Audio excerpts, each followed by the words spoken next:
좀 내가 바보였어 좀 후회해도 늦어. Okay naman. Ikaw? Eto, medyo pasok yung mga estudyante ko eh. Eto, kunin mo na. Ano to? Billing sa akin. Sweldo mo? Oo. Ganun daw talaga. Dapat sa may bahay ibigay yung kita ng lalaki.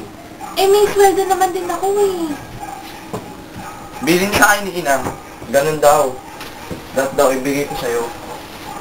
Ganon? Oo. O sige, kukuhanin ko, pero bibigay ko din sa kanya.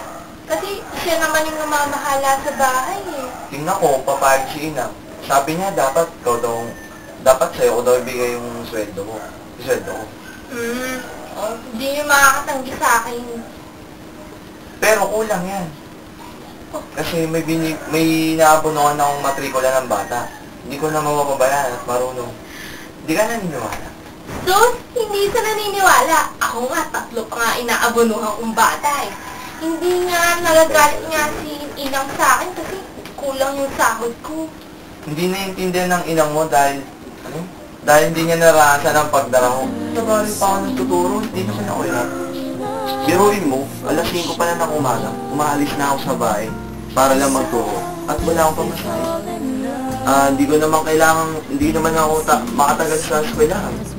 Dahil alam kong walang kasama si Inang, ako lang inaasahan niya. Pero mas naman. Bakit kaya gano'n? Siguro gusto mo yung ginagawa mo. Isa pa, kailangan ka doon. Kung di lang dahil sa pakiramdam natin, hindi sana sa Maynila na tayo nagpo. Oo nga, no?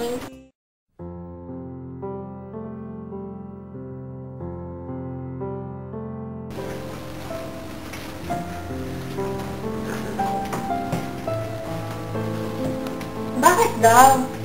Wala naman sinabi, di ba? Pinapapunta lamang ako. Natatakot ako.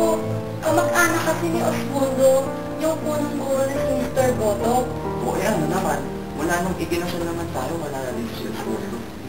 Ewan ko. Siya kasi yung pumasok sa isip ko eh. Baka may kinalaman sa rito. Huwag kang mabahala. Oh, ano? Bakit? Nanipa ba o naniko? Nanunto? Teka, pupunta ka na ba? Oo, para malaman ko kung ano to. Paano bukas? Mag-isa ka lang uuwi. Pag tinamad akong maglakad, sasakay na lang ako. Teka, kasi ka parang Para masabi ka, tama ka. O, pasok ka. Magandang hapon, Mr. Boto. Magandang hapon, Mr. Makukuha. Natanggap kong yung sulat, ngunit ito ba'y para sana? Sa isang buwan, aalis na ako dito, pati mismo sa aking trabaho. Napagpasyahan namin mag-asawa na tayo ng isang trabaho ng bahay sa Maynila. Gusto namin kayo mag-asawa na magtrabaho sa amin. Maraming salamat, pero hindi ko yan masasagot ngayon. Bakit naman? At sa tingin ko, mas kailangan kami sa baryo. At isa pa, Mr. Boto. Sa kalagayan ng aking asawa ngayon, hindi siya pwedeng magbiyahe ngayon.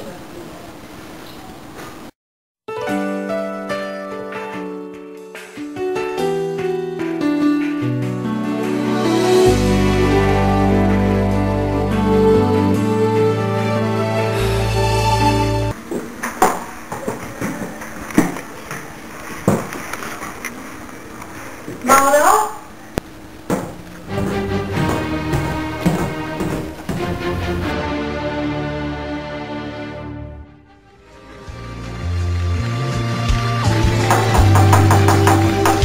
Pasok ka.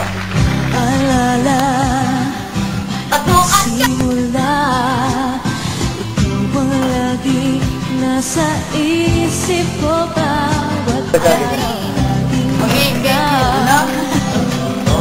1, 2, 3. Ay, ayusin mo yung script. 1, 2, 3, up. pag ikaw ay kasama. Ganyan din ang nagdarama